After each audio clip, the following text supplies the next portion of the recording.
Jews remaining from the Spanish period were co-signed to marginal places. British bond servants and black slaves occupied the most marginal places in society. We get a picture of the structure of the society at that time. First, it was the British. Sorry, it was the Spanish. The British took over. Then we have how the society was kind of structured then. The English holding the primary central places were men. A few English women held secondary places,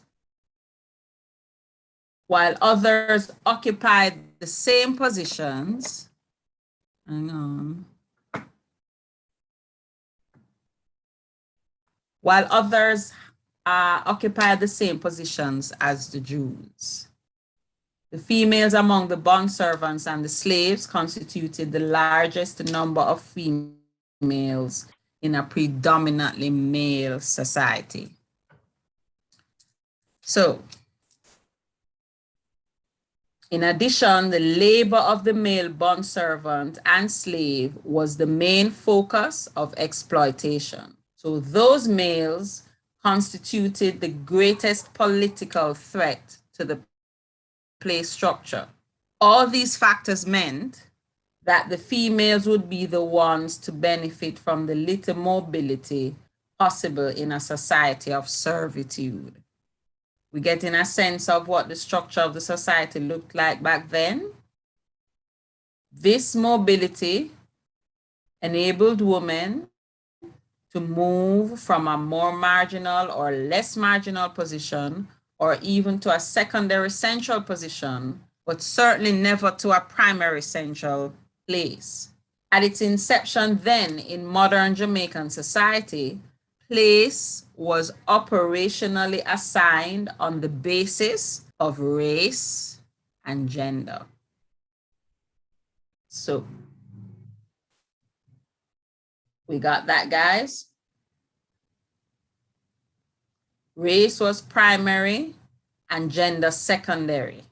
Remember, this is the structure of the society you're now a part of. This is how it evolved. Race was primary, gender was secondary. These two ascriptive characteristics laid the framework for a patriarchal society dominated by white men. Racism emerged as a justification after the fact for the place structure that had been established. The marginal place of the slave and Jew were justified on the grounds of their inferiority. The central places of whites on the grounds of their superiority. Racism emerged as a means of legitimizing the place structure, thus giving a moral basis to the society so organized. Any remnants of that today?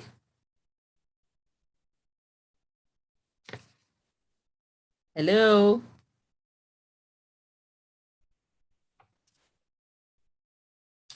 Well, Arnacha, you're in a different country, right? Country are you in again? Remind me. Turks and Caicos. Right, so you're in Turks and Caicos. Does this structure ring true for you there?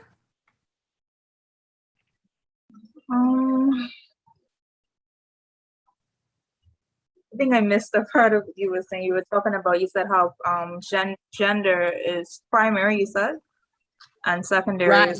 Race was primary. Race is primary. And gender was secondary.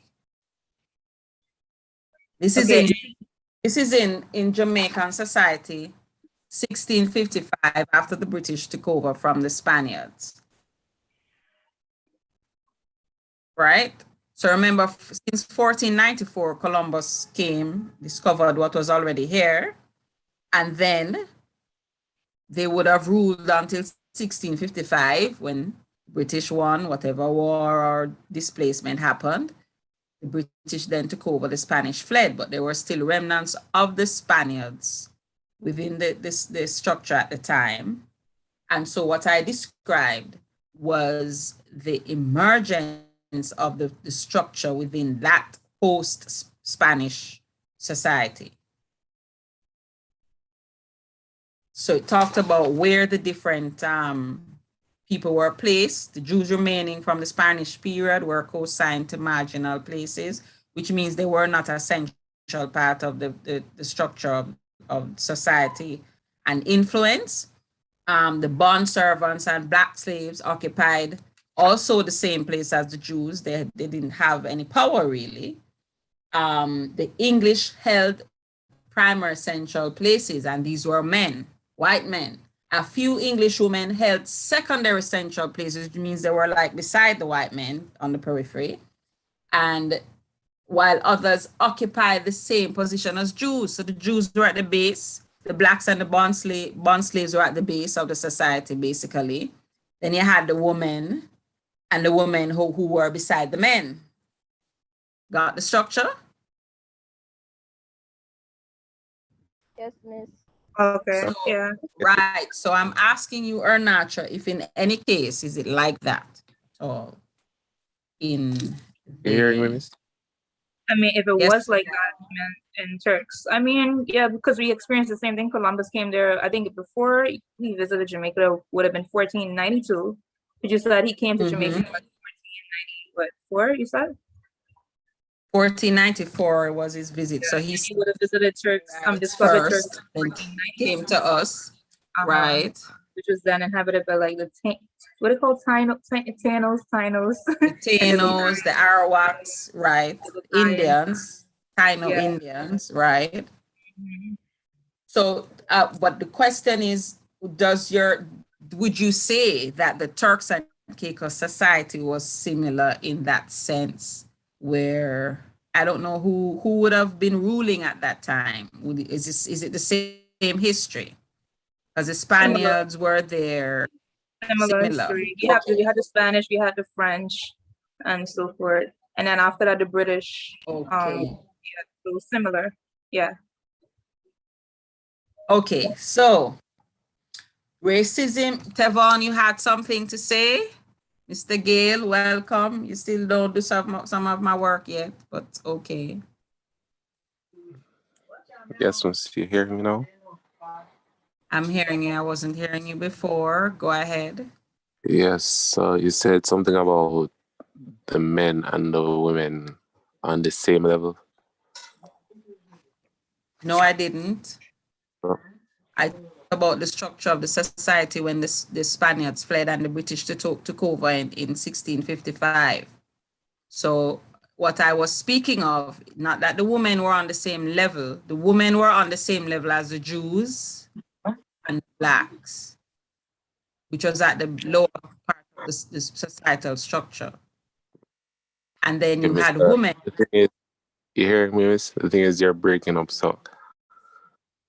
You're breaking up as well, so I'm not sure what the problem is. Everybody else is hearing me. Everybody hearing me? Hearing you both. Yeah, Ernatra is hearing me. Tonyan is hearing me. Brittany, are you hearing me? Brittany? Yes, miss. Yeah, so Tevon, I'm not sure what the problem is, but it seems to be on your end because you break up a little when you're coming across. So I think this is why I'm live streaming, so you'll have an opportunity to review this video. I'll just post the link and you can review the information. But you had something you wanted to say? Okay, well, yeah. But was it a question? You can type that in the chat. Was it a question you had? Because I'm going to continue. Racism emerged as a justification after the fact for the place structure that had been established. The marginal place of slave and Jew were justified on grounds of their inferiority. The central place of whites on the grounds of their superiority. So the whites were considered superior in that particular structure. Racism emerged as a means of legitimizing the place structure, thus giving a moral basis to the society so organized. The view of the Negro then was that of a superbly built physical specimen, well suited to hard work, but at the same time, intellectually feeble and generally incapable of high levels of thinking. So this is back in 1655, not long ago. That's how men like yourself were viewed, Tevon.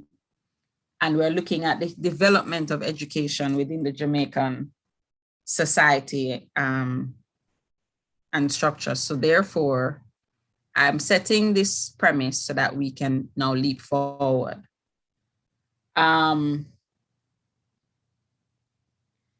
place structure, in addition, the Negro was considered amoral. So we didn't have ethics, morals, values, none of that. The place structure and the racism which legitimized it were reflected in all the society's institutions, whether they related to government and law, production and social divisions of labor,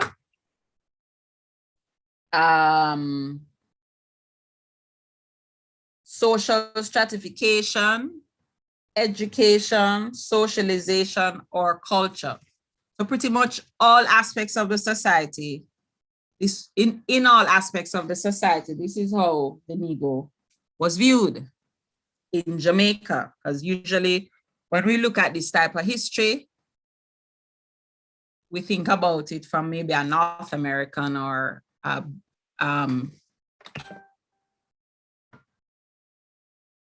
European perspective in terms of how the structure affected us by default, where the slaves came here from being transported across the Atlantic from Africa. And so it's very useful to have a sense of how it was in Jamaica after the slaves landed and we acquired so-called emancipation.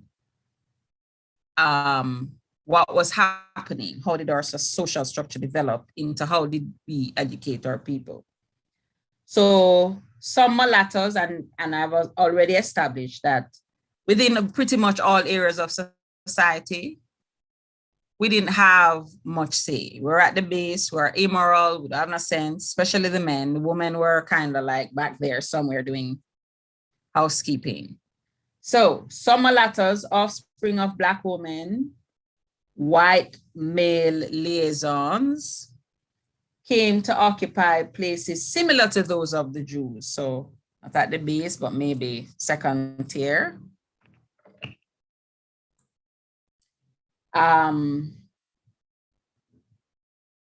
Marginal and although above that of the slaves, still within the scope of the racism legitimizing this place structure.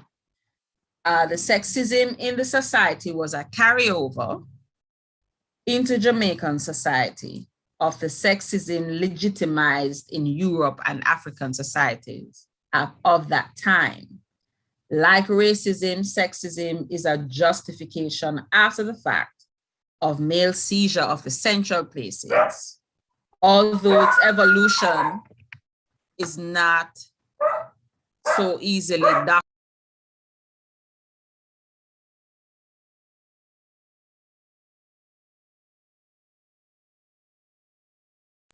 Emancipation did not change the place structure so much as it changed the rules for mobility within the society. Emancipation has to be understood as the movement of the first 40 years of the 19th century in which Jamaican society made the transition from being slave to being free. The emancipation movement changed the rules for mobility for all the marginal groups in the society, Jews, mulattoes, and Blacks. The first to benefit from and to use the new mobility rules and opportunities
That was Mr. Ponal. Come on.